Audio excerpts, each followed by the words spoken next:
Problem ఎక్కడ వస్తుందంటే వాళ్ళు బయట కూడా చెప్పలేకపోతున్నారు. సో మన పిల్లలు కదా బయట చెప్తే లేకపోతే ఎవరిదైనా హెల్ప్ తీసుకుంటే వాళ్ళు ఏమనుకుంటారు, సైకాలజికలీ అమ్మాయికి లేకపోతే అబ్బాయికి ఏమైనా ప్రాబ్లం ఉందా అనుకోవడం, దానివల్ల వాళ్ళు సరి అయిన హెల్ప్ తీసుకోకపోవడం అనేది కూడా జరుగుతుంది. కాబట్టి తల్లిదండ్రులకి ఇది వాళ్ళు భరిస్తున్నారు. చాలా చాలా మంది పేరెంట్స్ ఏం చేస్తున్నారంటే భరిస్తున్నారు.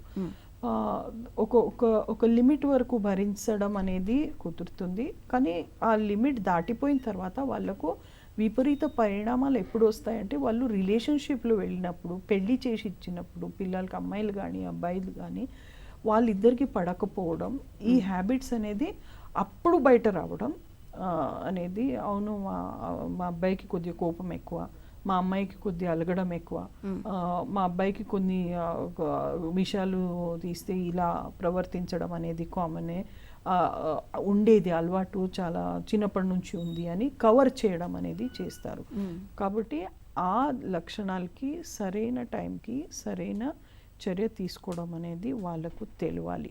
లేకపోతే అది ఇటువంటి క్యారెక్టర్స్ సొసైటీలో కూడా ప్రవర్తించినప్పుడు సొసైటీలో కూడా ఒక రకమైన పొల్యూషన్, రిలేషన్షిప్ బ్రేక్ అవ్వడం, గ్రూప్లో సరిగా పనిచేయకపోవడం, తర్వాత ఆఫీస్లో వాతావరణంలో కూడా రకరకమైన బిహేవియర్స్ చూపెట్టడం.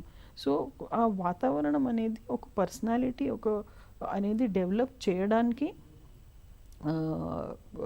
అందరితో కలిసి ఉండడానికి కొన్ని క్యారెక్టర్స్ అనేది మనమే ఫామ్ చేయాలి. అది ఒక ప్రయత్నం, అది మానవ లక్షణం. ఒకవేళ అది చేయకపోతే ఇటువంటి క్యారెక్టర్స్ సొసైటీలో వదిలినప్పుడు సొసైటీ